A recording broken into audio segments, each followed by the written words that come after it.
غزہ میں قحط کی صورتحال ہے، یہ چیز جھٹلائی نہیں جا سکتی۔ غزہ میں رکاوٹوں کی وجہ سے لوگ خوراک تک نہیں پہنچ پاتے۔ امریکہ غزہ میں فوڈ سینٹرز بنانے جا رہا ہے، امید ہے غزہ میں ضرورت مندوں تک کھانا پہنچے گا۔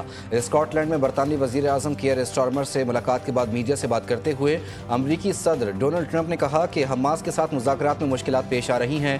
برطانوی وزیر اعظم نے مطالبہ کیا کہ بھوک سے بلکتے بچوں کے مناظر دل دہلانے والے ہیں، امدادی ٹرکوں کو داخلے کی اجازت دی جائے۔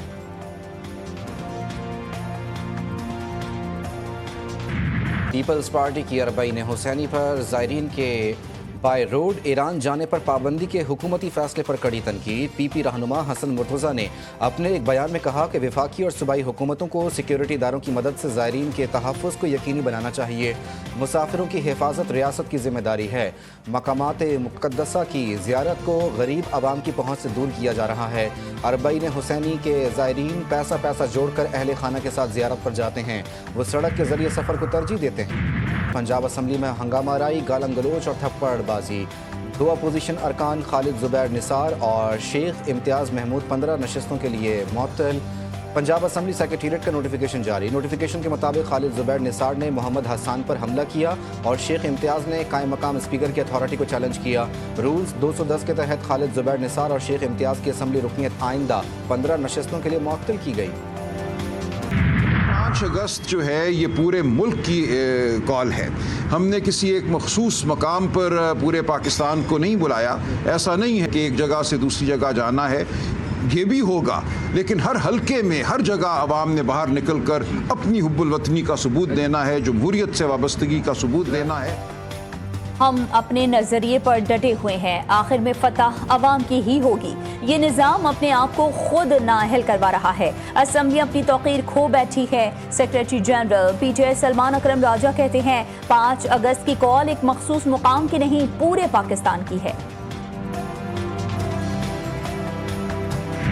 اقوام متحدہ میں فرانس اور سعودی عرب کی میزبانی میں فلسطینی conference. U N secretary general Antonio Guterres نے کہا فلسطین کا مسئلہ سیاسی ڈائیلاگ سے حل کیا جا سکتا ہے، 2 ریاستی حل سے ہی تنازع حل ہو سکتا ہے۔ غزہ میں ہزاروں شہریوں کے قتل پر خاموش نہیں رہا جا سکتا۔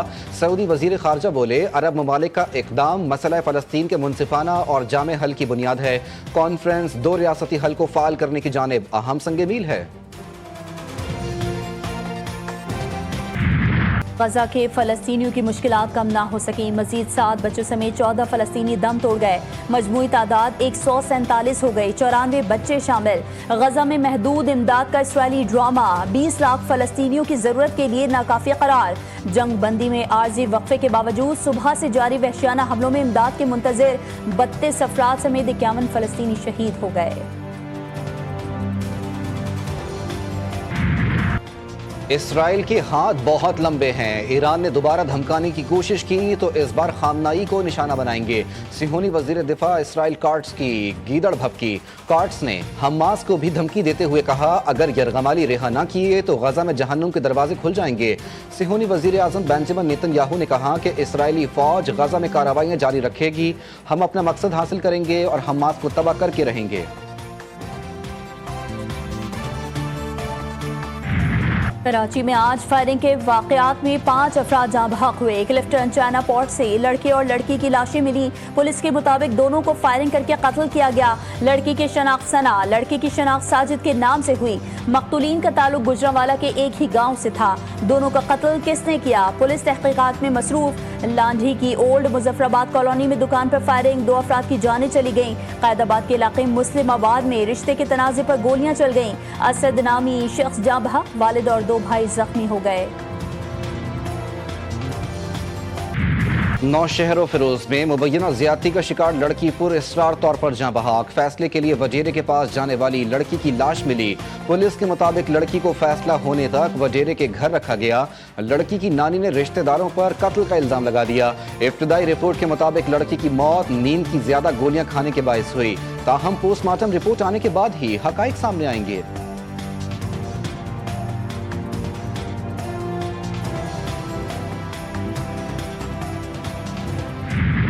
راولپنڈی میں خاتون کے قتل کا کیس، جرگے کے سربراہ سمیت 6 ملزمان کا 4 روزہ جسمانی ریمانڈ منظور۔ کیس میں گرفتار ملزمان کی مجموعی تعداد 9 ہو گئی۔ پوسٹ مارٹم کے لیے قبر کشائی ہولی فیملی اسپتال کی میڈیکل ٹیم نے خاتون کی ڈیڈ باڈی کے نمونے حاصل کیے. علاقہ مجسٹریٹ کی موجودگی میں ملزمان نے خاتون کے قبر کی نشاندہی کی. عصمت اللہ سمیت 6 ملزمان کو قبر کی نشاندہی کے لیے قبرستان لایا گیا. Chairperson Punjab women protection authority ہنا پرویز بٹ نے کہا سدرا قتل کیس کے تمام ملزمان کو گرفتار کر لیا گیا. قتل میں ملوث کسی بھی درندے کو نہیں چھوڑا جائے گا. سندھ اسمبلی میں نیپرا کے فیصلے کے خلاف قرارداد جمع. قرارداد ایم پی اے عامر صدیقی نے جمع کروائی. قرارداد میں کہا گیا ہے کہ الیکٹریٹ 50 ارب کی ریکوری صارفین سے کرے گی. ایماندار صارفین پر بجلی چوروں کا بوجھ ڈالنا ناانصافی ہے. سندھ حکومت نے قرارداد کی حمایت کر دی. شرجیل میمن نے کہا ہماری ذمہ داری ہے کہ لوگوں کے انسانی حقوق کا تحفظ کریں. اس بل کی حمایت کرتے ہیں.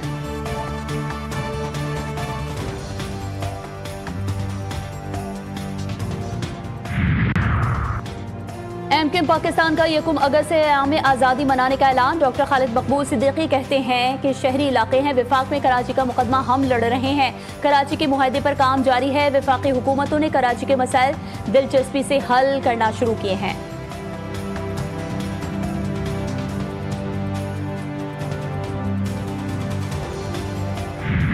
گلگت بلتستان میں نجی ٹی وی کی اینکر اور ان کے خاندان سمیت دیگر لاپتہ سیاحوں کی تلاش. شاہراہ بابو سر پر سرچ اور ریسکیو آپریشن میں تیزی. ترجمان جی بی حکومت فیض اللہ فراق کے مطابق چلاس میں سیلاب کے باعث اب تک 8 افراد جاں بحق ہو چکے.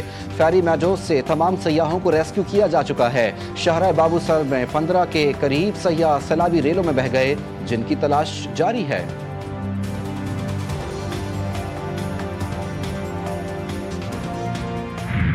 دریائے سندھ کی بے رحم موجوں نے توسا کے باسیوں پر قہر ڈھا دیا. سیلابی ریلیں ہزاروں ایکڑ فصلیں بہا لے گئے.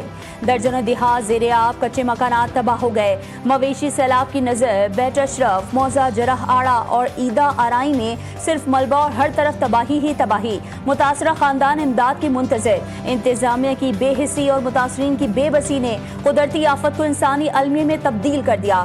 مانسون کا 5واں اسپیل برسنے کو تیار. آج سے 31 جولائی تک موسلادھار بارشوں کی پیش گوئی. کراچی میں غیر ملکیوں پر حملے میں ملوث 3 دہشت گرد سی ٹی ڈی سے مقابلے میں ہلاک. منگو پیر میں سی ٹی ڈی کا حساس ادارے کے ہمراہ مکان پر چھاپا. ہلاک ہونے والوں میں انتہائی مطلوب دہشت گرد بھی شامل. حکومت نے سر کی قیمت 2 کروڑ مختص کی تھی. 2 دہشت گردوں کی شناخت زعفران اور قدرت اللہ کے ناموں سے ہوئی. تیسرے کی شناخت کا عمل جاری. انچارج سی ٹی ڈی راجہ عمر خطاب کی تصدیق. کافی دنوں سے ریکی تھی اور اس کے گھر کا ہم نے آئیڈیا لگا لیا تھا کس طرف ہے. تو آج رات کو وہاں پر ریڈ کیا ہے. ریڈ کے دوران ان کے مقابلہ ہوا ان سے جس میں 3 دہشت گرد ہلاک ہوئے ہیں. 2024 میں لبرٹی ٹیکسٹائل میں چائنیز کے اوپر بھی اٹیک ہوا تھا فیکٹری کے اندر. تو یہ اس گروپ سے تعلق رکھتے ہیں. وفاقی وزیر داخلہ کی بلوچستان میں شہید میجر زیاد سلیم کے اہل خانہ سے راولپنڈی میں ملاقات. شہید کی والدہ، بہن اور بھائیوں کے حوصلے کو سراہا. درجات کی بلندی اور سوگوار خاندان کے لیے صبر جمیل کی دعا. محسن نقوی کا کہنا تھا کہ شہداء کے خاندان کے قربانیوں کا قرض قوم نہیں اتار سکتی. شہید کی والدہ نے کہا کہ پہلے شوہر اور اب بیٹا وطن پر قربان کیا. پاک فوج کے ساتھ کھڑی تھی اور کھڑی رہوں گی.